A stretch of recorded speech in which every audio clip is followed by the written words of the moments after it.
പ്രിയപ്പെട്ടവരെ, ഞാനൊന്ന് ചോദിച്ചോട്ടെ, ക്ഷീണമാണ്, തലവേദനയാണ്, എല്ലാം അംഗീകരിച്ച് തർക്കിക്കണില്ല. അന്ന് നിങ്ങളുടെ കുടുംബത്തിൽ ഒരു കല്യാണം അല്ലെങ്കിൽ ഒരു ടൂർ നിങ്ങൾ പോകുന്ന ദിവസമാണ് വിചാരിക്കും, ഞായറാഴ്ച.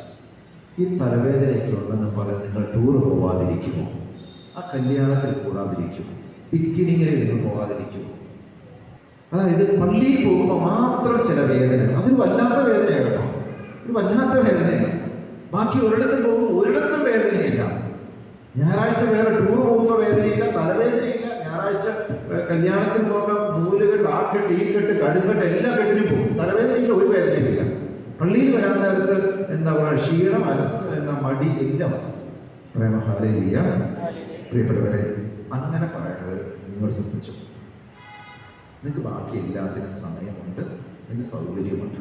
പള്ളിയിൽ പോകാനായിട്ട് നിങ്ങൾക്ക് പറ്റണില്ല, നിങ്ങൾ ക്ഷീണമാണെന്ന് പറഞ്ഞിരിക്കുന്ന എൻ്റെ പ്രിയപ്പെട്ട സഹോദരങ്ങൾ, നിങ്ങൾ സ്വമേധയാ സമ്മതിക്കുകയാണ്, എനിക്ക് പള്ളിയോട് താല്പര്യമില്ല എന്ന് സമ്മതിക്കുക. കാരണം താല്പര്യമുള്ളിടത്ത് നമ്മൾ ഈ പറഞ്ഞതുപോലെ എന്ത് റിസ്ക്കും എടുത്ത് നമ്മൾ പോകും. താല്പര്യമില്ല എങ്കിൽ അവിടെ കൊണ്ട് പാൽപ്പായസം തരാന്ന് പറഞ്ഞാലും നമ്മൾ പോകത്തില്ല. അപ്പോൾ പള്ളിയിൽ പോകാത്തത് ക്ഷീണമായതുകൊണ്ടല്ല, നിങ്ങൾക്ക് താല്പര്യമില്ലാത്തത് കൊണ്ടാണ് എന്ന് നിങ്ങൾ സമ്മതിച്ചേ മതിയാവും. പ്രിയപ്പെട്ടവരെ, നമ്മുടെയൊക്കെ ആവശ്യങ്ങളും സൗകര്യങ്ങളും കഴിഞ്ഞിട്ട് പള്ളിയിൽ സമയമുണ്ടെങ്കിൽ കുർബാന എന്ന് ചിന്തിക്കുന്നതാണോ ഞാൻ എൻ്റെ ആത്മീയത? അതോ പക്ഷേ കുർബാന കഴിഞ്ഞിട്ട് മതി ബാക്കി എല്ലാം എന്ന് ചിന്തിക്കുന്ന ആത്മീയതയുടെ മനുഷ്യനാണോ ഞാൻ?